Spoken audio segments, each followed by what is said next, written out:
radio listeners, hi, good morning, and thank you so much for joining me here on the Lady Grace Morning Show.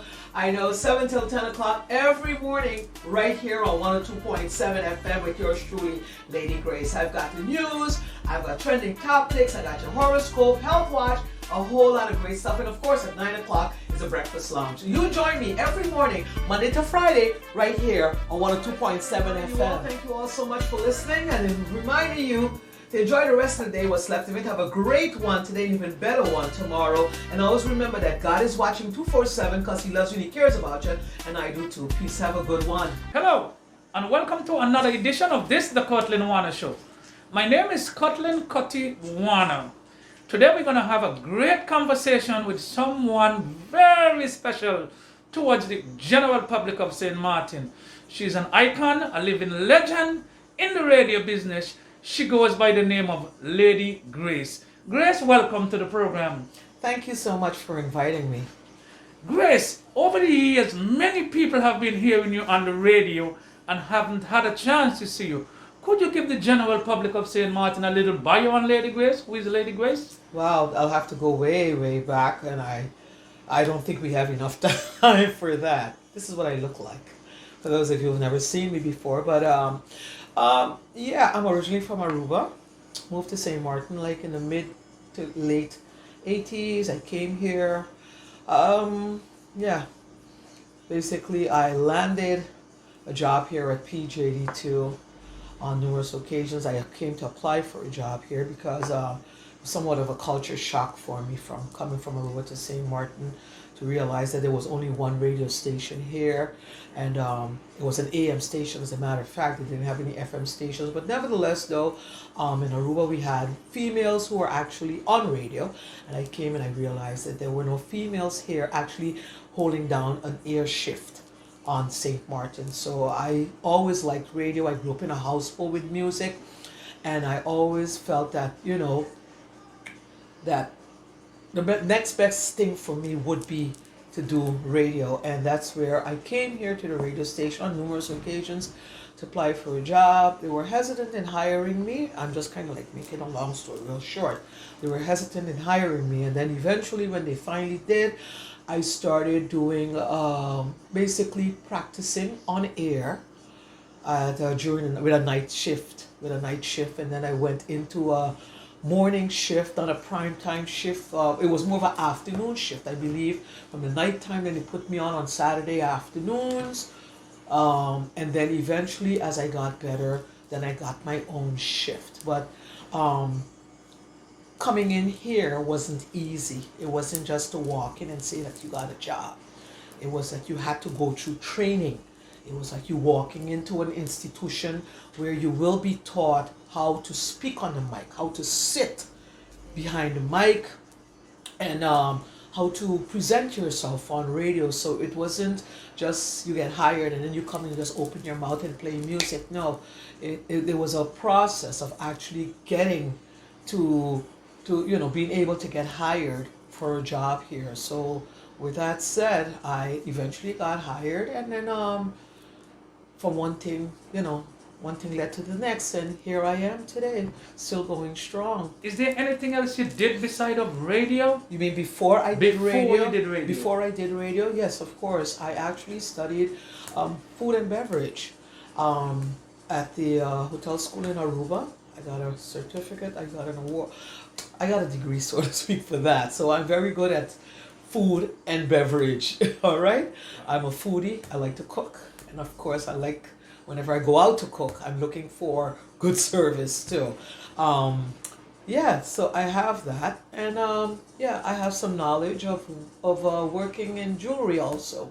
I worked in jewelry business for some time also. So that was something minor, but the love and the passion was mostly for the food and beverage. I like that. I still like that. So that's like my next go-to thing if the radio didn't work for me. Because it was always a dream of mine to open basically my own restaurant. I still could do that. Still thinking about it. Nice. Yeah.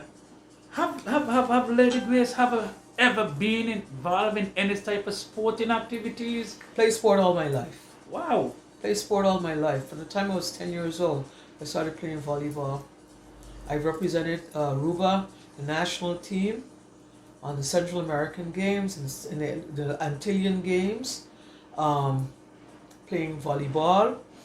Yeah, I've actually started playing volleyball from juniors, B class to A class.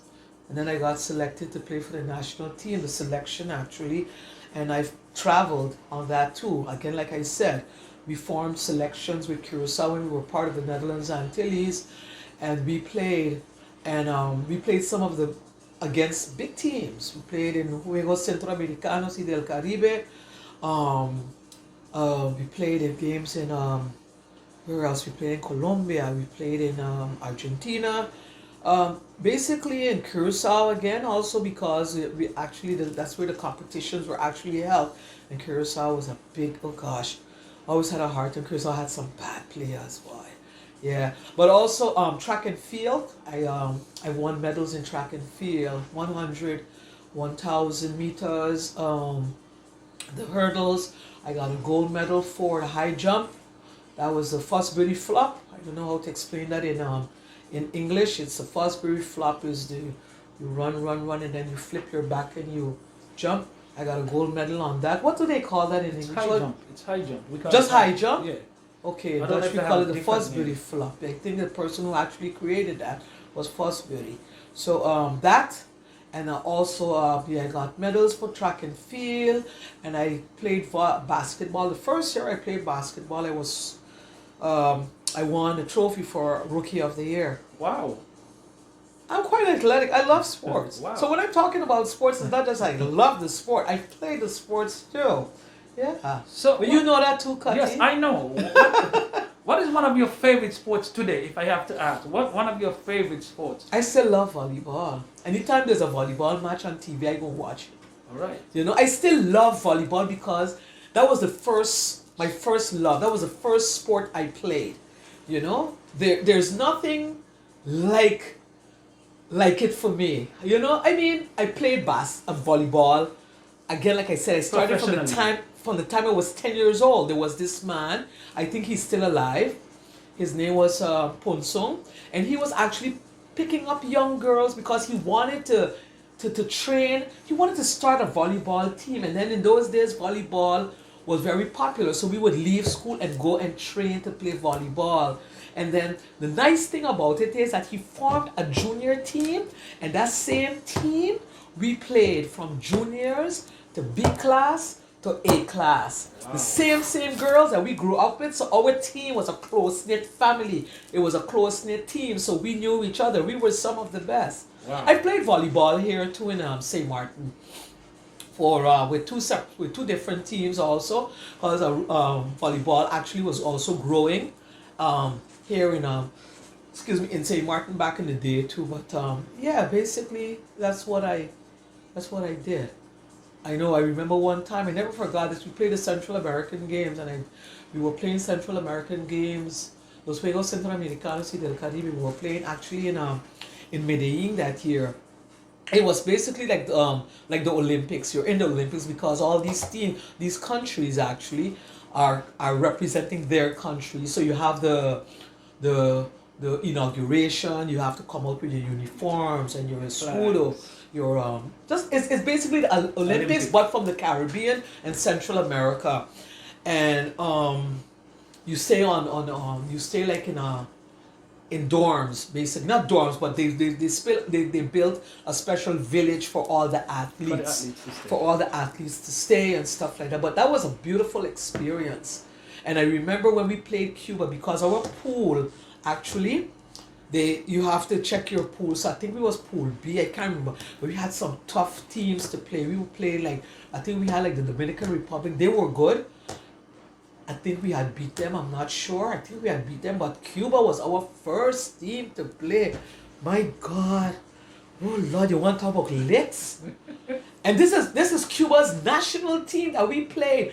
I'm telling you, you're seeing girls like about 6 feet tall, man, and I was like, these girls are not volleyball players. It's like when we're jumping to actually block them, a ball done gone long time. And I remember the coach from Cuba actually told our coach, And we were playing so good, in our opinion, and we were playing so good. I never forget. You know, there's certain things that kind of just stick with you, and that was something that would stick with us. And we were so well trained and playing so hard and so good against Cuba. They beat us real bad, as a matter of fact. And the coach said, the coach from Cuba told our team, our coach, he said that our team was the laziest team they've ever played. Wow. I never forgot that. And in our opinion, I mean, we played hard, but they were just better than us. They outplayed you. They outplayed us. They were just better than Big us. That game, insight. I think that game had finished so fast. I think they beat us the first game, maybe like 15-2 or something like that. 15. But then the second set, we got better, but they still beat us. But, oh well, you know, just some things just happen and you just don't forget. Yeah. Tell us a little bit about your passion of basketball when it comes to NBA, because usually we hear you a lot when it's NBA time. And who is your favorite NBA team? Right now, the Heat. And I want people to know that too. Okay? I left LA a long time ago. To be exact, I left LA in 2006. After Shaq left LA and came to Miami, or went to Miami, I never looked back. Because I don't want to say hate, but because on the 26th, I believe will be the anniversary since his passing. Kobe, I didn't like Kobe because I felt he had a lot to do with Shaq being with Shaq leaving the Lakers. But I was a diehard. Everybody who looked at the games and used to listen to me on the radio would know I was a diehard Laker fan. I loved the Lakers so much. And I remember the last time the Lakers lost the championship, I sat in the studio and I cried. Wow. That's passion. That's how, yeah. That's passion. I sat here and I cried. I didn't even want to walk on the street because people were teasing me that the Lakers had lost. I think Detroit had beat us. Well, I think Detroit had beat us. My but, team in the NBA, I mean, I started to watch basketball, I think it's 86, 85. Right. The only team I know then was Los Angeles Lakers. You never left. I had a family member, came from St. Thomas, I know nothing about basketball. He said, come on, let's put the TV on this, and the team with the yellow, that's the team with the back. And yellow and blue. Yeah, purple and yellow. Purple and yellow. Never move from there. Yeah. I'm not a LeBron James fan, to say, but he's along with the Lakers team. I always against him. I like LeBron. I'm always against him. I maybe not as a player, but as a person, as an individual, not just because he's a Capricorn like myself, but no, but I like him for what he actually stands for and what he does for people. You know, he's opened schools, he actually donates to a lot of underprivileged children and families out there. So the athlete himself, maybe not so much, but the individual, LeBron James, I love him. Same here. But you know, when I say I don't like LeBron James, I had the same problem with Michael Jordan. I never was a Michael Jordan These fan. guys are great, and I just always want to see somebody beat them. Not discrediting his ability, I just always want somebody to beat him. Yeah. Same thing with Michael Jordan. I respect every single thing about these guys, but I just wanted them to get licked. Yeah. And now that he's on my team, I was like, okay, I have no choice. I have to go with it. Yeah. But no, I was never a Michael Jordan fan. I see people, you know, I see people get all hyped up and think, well, Jordan doesn't do it for me. I just always wanted those guys to get beat. Doesn't do it for me. Seriously, still doesn't. Let's go back to the radio business. Yeah. How do you get yourself prepared on a regular base, day to day, for your morning show? How Regular do you get yourself basis? prepared? Yes. Basically starts usually like when I'm finished. You know, the thing is that you can't walk away from radio that easily. There are certain things that can trigger you to actually you know, like let me see if I can rephrase this now. That certain things that you do, for example, today on your show, is that you always want to take it a step further. You want to actually do it better than you did the day before. I always want to have a better show tomorrow than I did today. You know, you understand what I'm saying? It motivates you to go to that level. To go to a different level.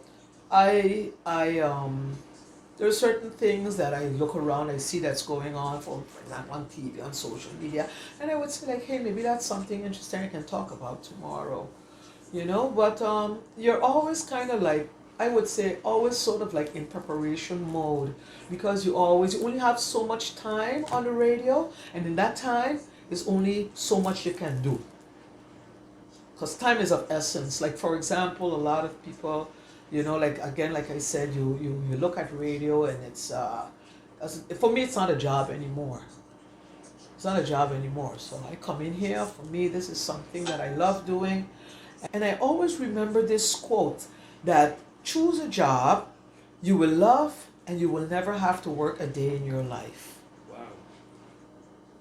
Wow. You know, choose a job that you love and you will never have to work a day in your life. So this for me is not work anymore. It's something, it has become part of me. The norm. It's your norm. Yeah, it's something. It's more like drinking a glass of water for you. Right. You know, for all the years that I've been doing it, I don't see it as a job anymore. When you said all the years you've been doing this, approximately how many years you I've now lost into count. the radio business? I've lost count. As the people who say,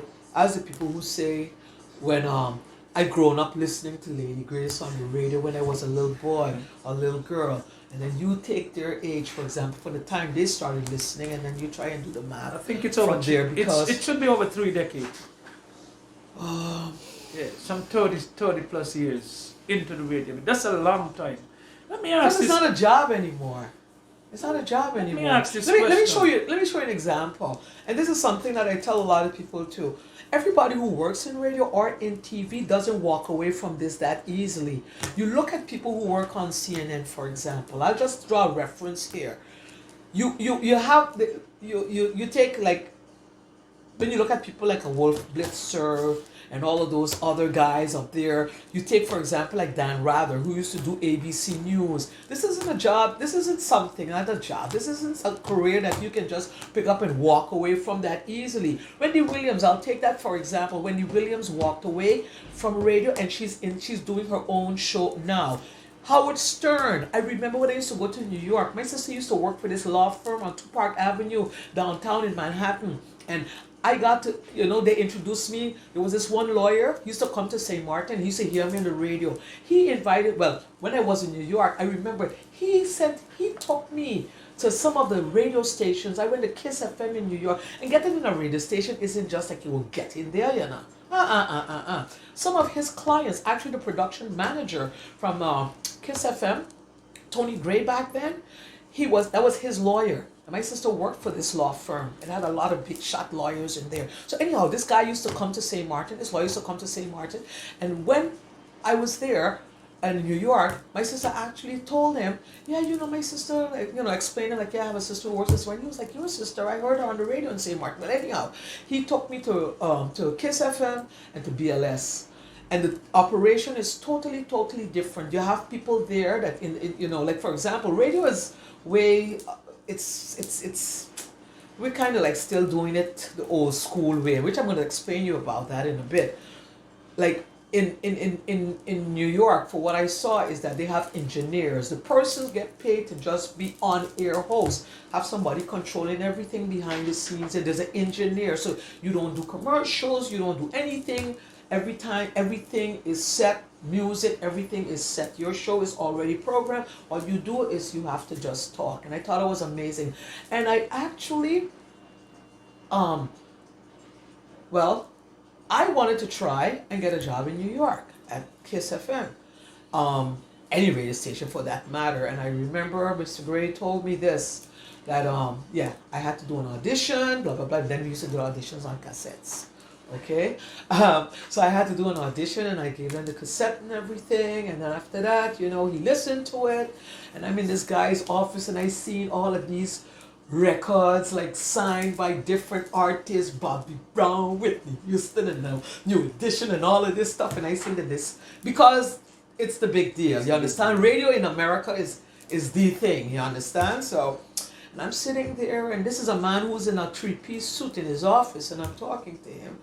And then he was like, yeah, I like your voice and everything, and that, got a whole lot of other people who auditioned for jobs and for radio and stuff like that. And then he was asking me, say, yeah, he said, so you're from St. Martin, and after he explained about St. Martin, I explained him, and he said, yeah, he said, he didn't say he said, I think you would do well in New York, he said, but the problem in New York is there's so much people grasping, like after, trying to get in. It's like kind of like a dog-eat-dog type of thing going on here. He asked me if I want to be in that. I said, I don't mind. I said, I don't mind fighting, fighting for it because I want it. He said, but are you already working in St. Martin? I said, yeah, I have a radio show in St. Martin.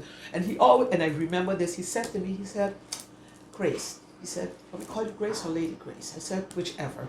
He said, do you prefer to be a big fish in a small pond or a small fish in a big pond?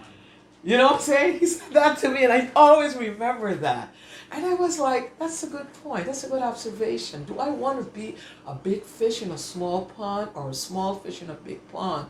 Because in New York City, man, it's hell. Yeah. To actually get on top there in the deep, So I was like, you know what? I said, I'll get back to you on that. So right here I am right now, a big fish in a small pond, and I'm loving it. Yeah. So how do you see radio? You've been in the business for over the transformation of radio. The transformation of radio. Wow. Locally. Well, so it's evolved big time. Has evolved big time. You just want to grasp what you can. But you gotta go with the flow, and that's the only thing that I kind of like feel a little disappointed about in my setting then. But nonetheless, you make do with what you got. Exactly. You make do with what you got. Again, like I said, this isn't a job anymore. You make do what you got. You got people out there who depend on you every morning. They listen out for you every morning, and you have to make their day. Forget about what's in the background. They don't care about all of this and whatever, if you got tape there or whatever it is. They just want you to open a microphone and hear your voice. Motivate them. Inspire them. You know what I'm saying? Get them going, because you can't come in and you can't come in on radio, and because you're having a bad day, you want to share your bad day with somebody else, because your bad day that you're having, and I always say, if you're having a bad day, get a next one.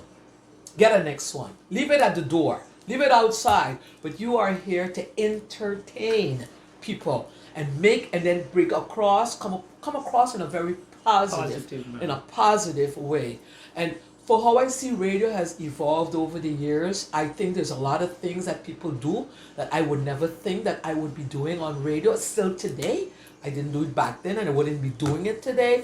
For example, I hear still some people talking between songs, and I hate that. Or singing on the radio, I hate that, because I'm saying, like, listen, if you want to sing, go in a club, go on a stage or something. People are listening to the radio because of the music that you're playing. They want to hear the music. They don't want to hear you sing. I'm just saying, that is my opinion. Probably some people enjoy that kind of thing, but no, I can't find myself sitting here and singing a song. Who tell who tell you the 100 of 2, 3, 400 people probably who listening to me in the morning want to hear me singing? That's a turn off to a lot of people. It's a turn off to me. I hate too much talking. Sometimes, like, especially if I'm at home and I'm listening to radio, they start talking, or even in the car for that matter. Oh, music. Yeah, for real. Okay. So, but on another note though, like I was saying, radio has evolved tremendously, and in a good way too. You understand? It has evolved in a good way, because how we started, I started on a reel to reel. A lot of people probably don't even know what that is. You know what that is. We started on reel to reels, and then you have to like cue it up. Cue it up, and then to record a commercial, and then you have to take something that looks like your phone, basically like a track. Put that on the machine, wipe that, and then you press play to record the commercial, and then you were basically here. You can load up the commercials in the computer. That's because everything is computerized now. But then you have to physically take the cart, push the cart in, press play, stop, and it was, oh boy, it was a lot of work. And then on top of that too, back in those days, we had to do live shows. You had no computer. You had to do a live show. And what used to happen back in the day here then, it was that you had to work on the holidays too. There were no like today you could stay home, computerize, program your show and stay home for a whole week if you'd like to. But then in those days you had to physically be here. And I remember every other year that a DJ would get a turn to work on Old Year's Day. If you work New Year's this year, you're gonna get the New Year's off next year. So you're gonna work Christmas and New Year's this year. The following year, you get Christmas and New Year's off. Boy, oh boy, you don't want to hear those stories at how you used to come in from the club, and then come in from the club, and then come in here to work the 12 o'clock shift, and you gotta play records at how many times that you put on a long record and you just fall asleep and just hear the record. We got stories in here. We got stories in here, boy. Hey, honestly, boy, it used to drive me crazy. So I am very much for the transformation, how radio has changed. You know that we've gone digital. In a sense, we've gone digital, and it's less work. It's less work. And then you're dealing with a whole different generation too. A tech-savvy generation too. So you got to be on top of your game. Otherwise, you will be left behind. You will get left behind. Let me ask this question. In all of your years of radio, what has been the hardest point in radio? Is there any time that you find yourself, boy, this was the toughest time I ever worked in radio? I just told you. Told you how radio was. That was tough. It wasn't no easy walk. That's what I'm saying. That's what I'm saying. I can explain it to you, but you wouldn't understand unless you self physically explain, because everything was manual. Everything was manual. Nothing was done digital. Everything you did, you had to do by hand. I could just sit down now, go on the computer, back press, and it starts recording, voice a commercial. My production guy comes in, does what he does. In less than 5 minutes, bam, the commercial is ready. Then you had to physically, when the thing go good, start all over again, because it's on a reel-to-reel. On a reel-to-reel. Oh gosh, I hated that. Or sometime, and then you used to have to record on a cassette. Then you take it from the reel to reel. The client wants to hear it. You got to record it on a cassette, and you got to take the cassette. Boy, hey, listen. Some kids probably don't even have a clue what it is. I'm talking about a cassette. They don't even see the turntables anymore. Yes. And that's no, that's coming back. Turntable. No, don't fool yourself about that. There are DJs who still using turntables. Those techniques. Don't mess with those techniques. Those techniques are coming back. There are DJs that are still using because vinyl. They've started They've started producing records again, because there are DJs who are going back to vinyl now. Hey. Yeah, sometimes they always say, don't just throw it a broom. Sometimes old broom sweep the best, huh? Get it all in the corners. We know that you have a morning show. It's called The Breakfast Lounge. Uh-huh. Tell me something. Is there anyone in St. Maarten that you have never interviewed and you would like to interview on your morning show? I've interviewed so many people. But you mean this program particular? This program, The Breakfast Lounge. It doesn't have to be The Breakfast Lounge, but is there anybody in St. Maarten that... In St. Maarten? that you would like to interview? They're limited. I think I've interviewed a lot of local people. Local fans, celebrities and stuff like that already. There probably might be a few, but I just can't off the top of my head, I can't tell you right now. Any business person, any politician? Oh Lord, let's not talk about politicians, please. I've been through all of them already. Not through them, but I've spoken to basically all of them already. Past, present, future. Yeah, no. Been there, done that. Nobody that I really could say, oh, I want to interview this person. No, because I've already interviewed a lot of people already, And getting them to get on the show, like inviting them on the show isn't that difficult, You just got to try to, you invite them, and then they come according to their schedule, But no, I ain't got nobody out there I really want to say that I really, really want to interview, though. Yeah, I'll tell you one thing though. I'm glad you asked that question. I would probably like to interview the governor, but he doesn't do interviews. Wow. It is so Yeah, tough. yeah. I would probably, he is a person I would love to interview, but he doesn't do interviews. I think the only person who actually could have interviewed the governor was my my colleague. He passed, Sammy. Yeah, they were very, very tight. Yeah, Sammy was the only person I believe ever got to interview the governor. Yeah. Okay, Um, Grace. Growing up in St. Martin, I myself and many of my family members, many people have been hearing Grace on radio for so many years. You know, become a role model for so many women out there and people, men in general. Is there anything you could tell the female audience about radio who want to get into the radio business? What can you tell them about this getting into radio business, especially the females? and again, like I said, radio is so different from started to what it is today. I had to go through a training that got me to where I am today to be consistent at what I do and to just improve and keep improving at what I'm doing. You know, I don't know if some of them probably want to do it just to be famous on radio. Some of the I don't know what your intentions are. Do you want to do this because you really love radio? That is my question. Because you love radio? Do you want to do it because you probably have a music career and you want to promote your music? What is it that you really what is it that you really want out of this? Because I am happy. Again, like I said, I came here, I kicked down the door. I wasn't holding back. I came into PJD2 and I told them and I said it and I'm gonna say it. And they know, and I told the manager like this, I said, your radio station needs me. He's somewhere in the building here, you could ask him. I told him, he looked at me, he's like, the hell are you? He asked me that question, who the hell are you? I said, your radio station needs me. I said, because you have a radio station here, you even have no women working here, a bunch of men. For real. Yeah. So And he felt sort of like I don't know how he felt about it. I know he wasn't too pleased about it when I said it, but I'm gonna call it how I see it. You know, it was like a man dominating type of thing in here. Only men on the radio station. You got to be sick.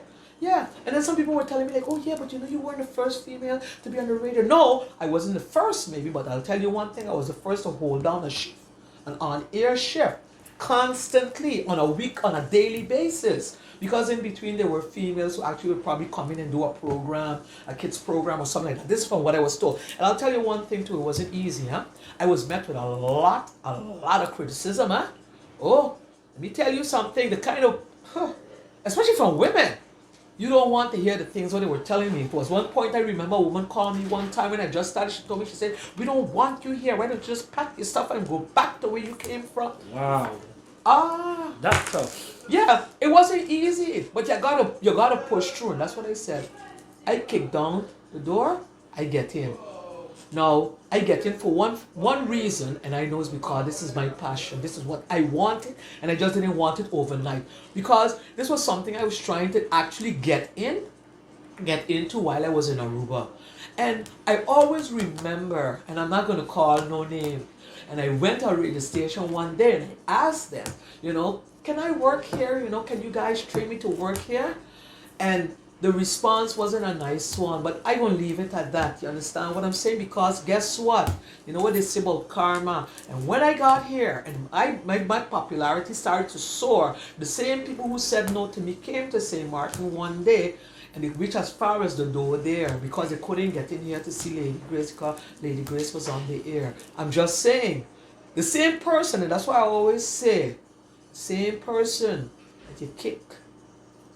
You understand what I'm saying? Eventually, it's the same person you're going to want. Hey, like they say, don't burn bridges because someday you're going to have to cross those same bridges. I eventually kind of like, you know, again, like I said, I'll leave it at that. But for the women out there who want to do radio, you must have a reason why you want to do this. If it's for overnight, you know, to be an overnight celebrity, whatever it is, or whatever your plan is, and you want to make a career out of this, well, again, like I said, and this is for all radio personality, just only men or women, you gotta have a sidekick.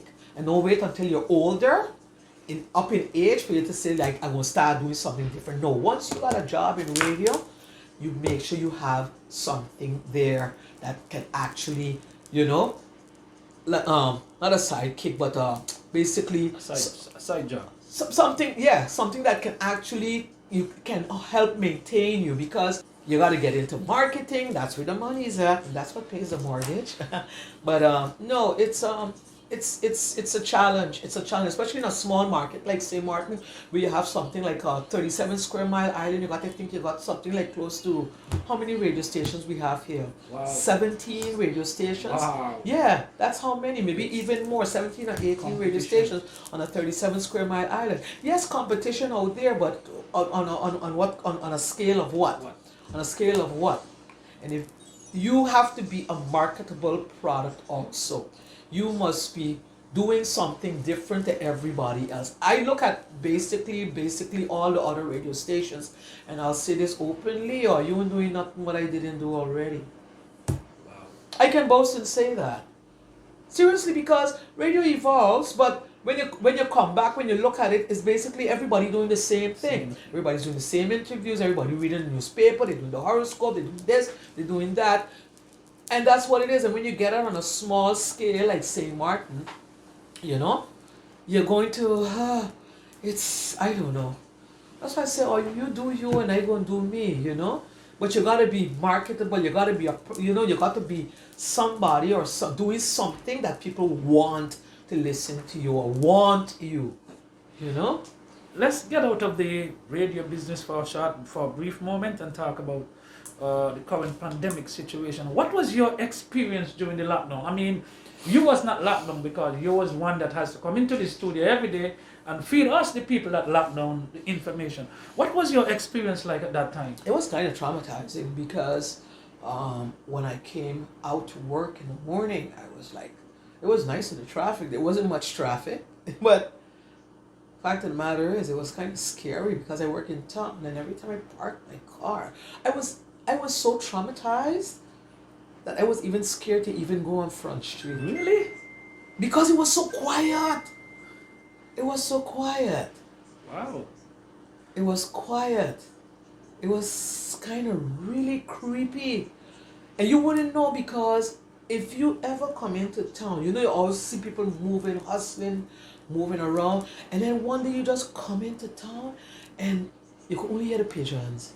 You could only hear the pigeons. You ain't seeing no traffic, no people, because everybody stayed indoors. I used to say, boy, I wonder if I walk down that alley, somebody's gonna attack me. But there's nobody. There's no one there. You never know. Somebody almost attacked me one morning. Okay? I'm just saying. A guy was following me one morning. I never forgot that. Wow. So that's why I say it was kind of creepy. I never took that chance ever.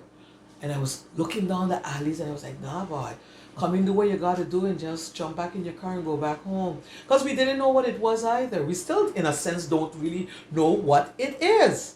We just know it's a virus that kills you. Some people say it come from China, but nobody could still explain you what this virus is. How did it come about? Who actually, was it man-made?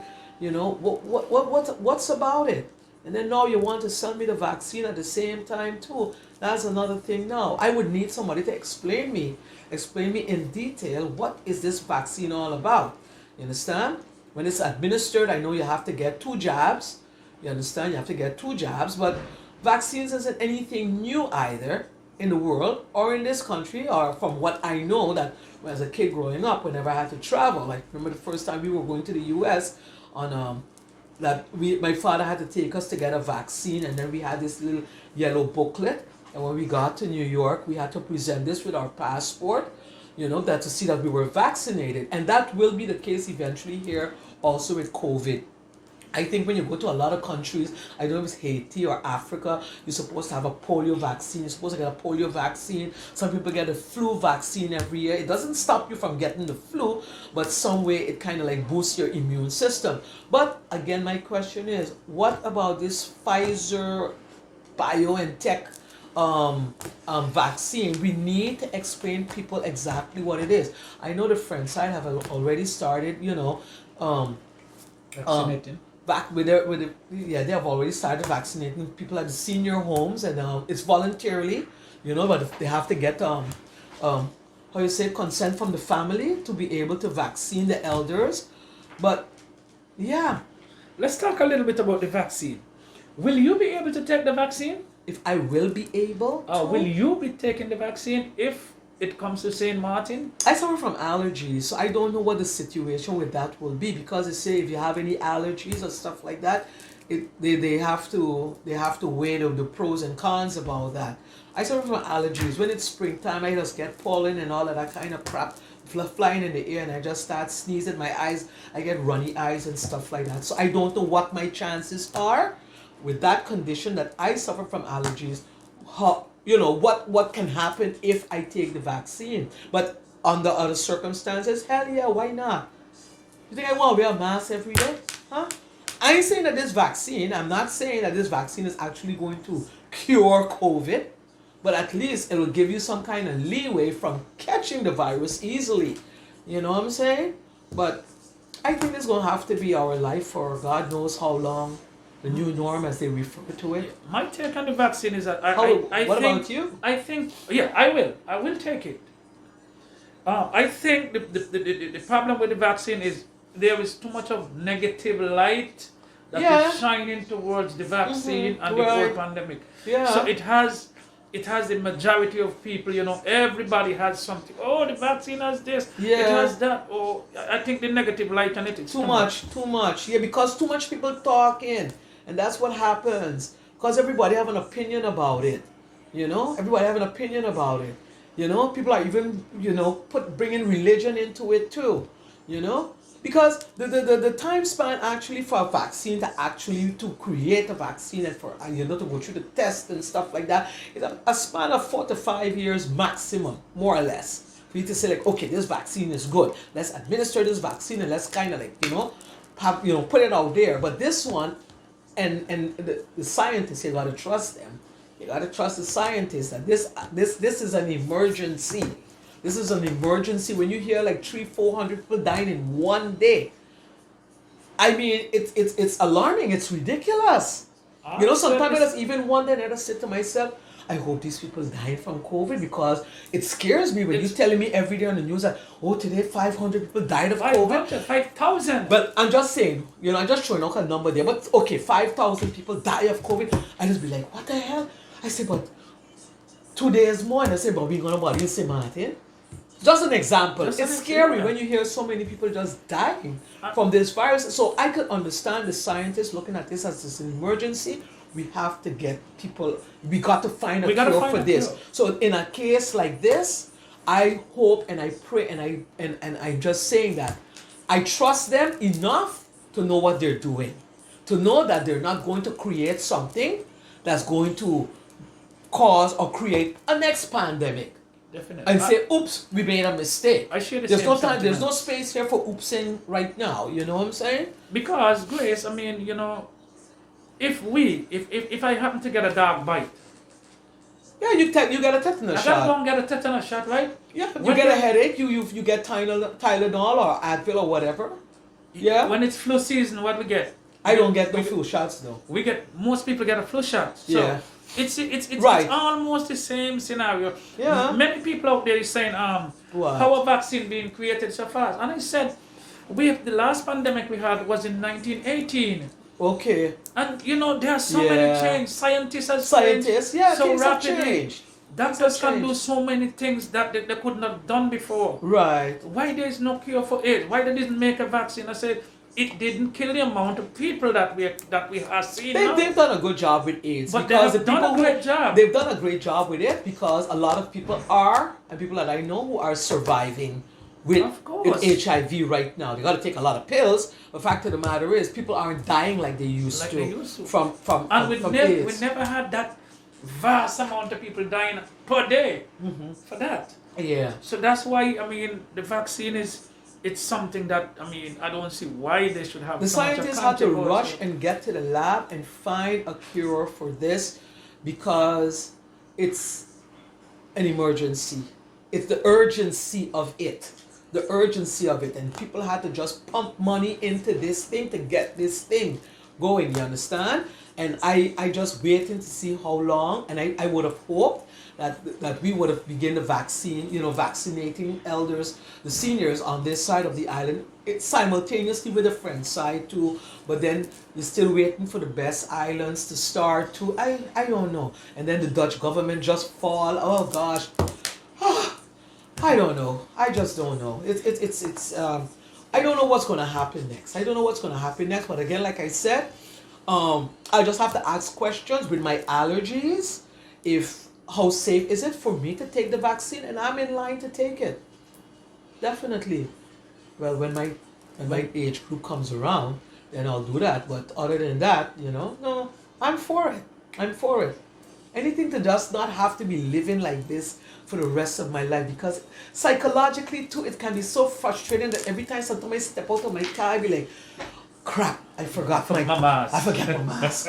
Oh gosh. Yeah, it happens. I mean, while coming to the studio, same thing happened to me. And then sometimes I forget my mask. I gotta go and buy a new mask. Right. And then sometimes like when I wash all my masks, like on the weekends I wash all my masks and I see them hanging there on the line, I'm looking, I say, boy, look what we come to. Look what we come to. Ain't that something? Wearing a mask, wearing a muzzle. Yeah. Wow. Grace, is there anything you would like to say before we wrap up the program? Is there anything else you would like to tell the general public? Wear your mask. COVID isn't going anywhere. So many people have let their guard down. And I can't say it enough. Every day, I keep saying it every day. People, wear your mask. Practice social distancing. Take care of yourself. As long as we don't have the vaccine yet, you have to take care of yourself. Okay? You're not immune to this virus. You're not immune to this virus. We've had 27 people who died. That's just 27 too many. It's 27 too many. We should not. It caught us off guard because we didn't know what it was. We didn't know how to handle it. And I must applaud the Prime Minister for that, though, that, even though she wasn't chosen as Person of the Year, the frontliners were chosen as the People of the Year. But I think somewhere in between, the Prime Minister could have been placed in there for how she actually tackled this pandemic for something like this on St. Martin. It wasn't a hurricane anymore. It was a pandemic. This is something totally different. This is something that fell in her lap and she didn't know how to deal with it. But the measures, a lot of people got upset with it. They even started making fun about it because she was so tired that she had to shut it down and that was the only way to stop the spread of the virus, to stop people from moving. Are we going to get to shutting down the island again? That'd be crazy if we do that. But I keep saying, people, you see the numbers keep going up because of the mere fact that we have to be able to grab this virus in the bud and wear your mask, people. It is so very important. Protect yourself, protect your family. If you're out there partying and you're living home with an elder person, don't do that to them. At least come home, take your clothes off by the door. Well, don't strip by the door, I'm just saying. But, take your clothes, put them in a bag when you get inside the house. Try to protect your family, protect your family, anybody in your household. But be safe. Be safe, and most importantly, believe in yourself. Love you guys. Thank you so much, Cuddy. How do we get to know what time is the Lady Grey show and where can we get it? Could you give us a little tip on that? Yeah, sure.